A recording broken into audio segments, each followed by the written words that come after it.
నేను చంద్రబాబు నాయుడు గారికి, నారా లోకేష్ గారికి నా మనసులో మాట చెప్తున్నా. అన్నా, మనం అధికారంలోకి వచ్చిన తర్వాత మనకు అడిగి చాలా మంది వస్తారు, కానీ స్థానిక ఎన్నికల్లో మనం కాస్త గట్టి కష్టపడితే 100కు 100 గెలిచే అవకాశం ఉంది. కాబట్టి స్థానిక ఎన్నికల్లో మొదటి నుంచి తెలుగుదేశం పార్టీ జెండా ఎవరైతే మోస్తున్నారో, కష్టం ఎవరైతే చేస్తున్నారో, కేసులు ఎవరైతే పెట్టించుకున్నారో, పార్టీ అధికారంలోకి వస్తుందా రాదా అని తెలియకున్నా కూడా తెగించి పోరాడారో, స్థానిక ఎన్నికల్లో మీరు సర్వేలు చేసి వారికే టికెట్లు ఇవ్వండి. ఒక ఎమ్మెల్యేగా కోరుతూ ఉన్నా, మీరు ఎవరికైతే కష్టం చేసే కార్యకర్తలకు ఇస్తారో వారిని మా భుజాల మీద పెట్టుకుని గెలిపించే బాధ్యత మేము తీసుకుంటాం. మరీ ముఖ్యంగా నెల్లూరు రూరల్ నుంచి నేనే ప్రారంభిస్తూ ఉన్నా. నెల్లూరు రూరల్ లో నా జోక్యం ఎక్కడా ఉండదు.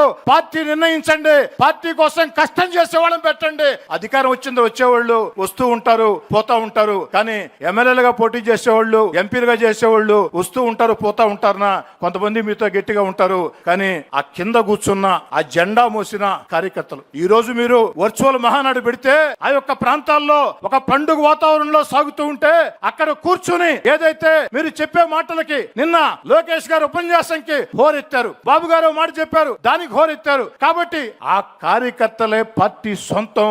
నాలాంటి శాసనసభ్యులు లేకుంటే ఎంపీలో మేము సొంతం కాదన్నా, ఖచ్చితంగా కార్యకర్తలే సొంతం. కష్టం చేసిన కార్యకర్తల్ని అభ్యర్థులుగా పెట్టి ఎమ్మెల్యేలకు చెప్పండి, మేము పెట్టాం అభ్యర్థుల్ని, వీళ్ళని గెలిపించి తీరాలని చెప్పండి.